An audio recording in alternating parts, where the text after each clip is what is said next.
Hello and welcome to the course Introduction to Stoicism.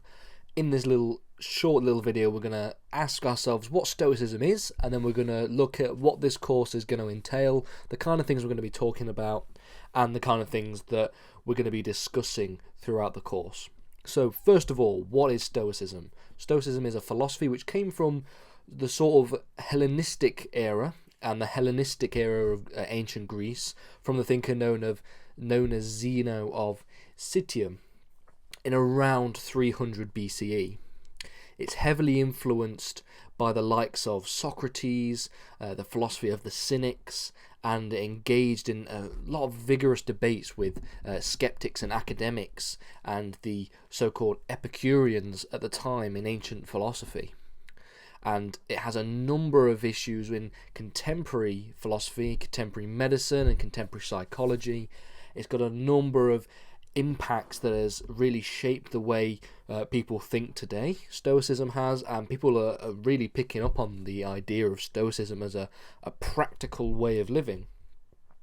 So, for example, the practice of cognitive behavioral therapy is a psychological practice that's heavily influenced by Stoicism. So Stoicism is very important, even though it came from the ancient Greeks thousands of years ago. In this course then, we're going to have a look at a number of things from the philosophy of Stoicism. We're going to look at really the foundations of Stoicism, where Stoicism came from, the kind of influences that Stoicism has had, and the kind of things that influenced Stoicism. We're going to look specifically at Greek Stoicism. We're then going to move on to the Roman period and look at the way that the Romans, such as Seneca and Marcus Aurelius, developed and reformed Stoicism. And then we're going to look at the actual details and the stuff that actually the Stoics actually believed. So we're going to look at logic and physics within Stoicism. We're going to look at Stoic ethics, and then we're going to look at what Stoicism really means for today's society. What can we take away from Stoicism in the future and in contemporary society?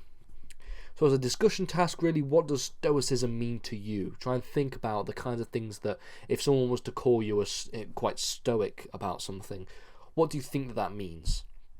Okay, what do you know about Stoicism already? It would be good to see your kind of understandings and to see what you understand now and how that links to what you're going to learn from this course. So these are the things that I want you to just think about and maybe write down, or maybe put in the discussion area at the bottom of this page. Okay, so in the next lesson we're going to have a look at the philosophical foundations of Stoicism, and then we're going to move on to the history and then the actual content itself.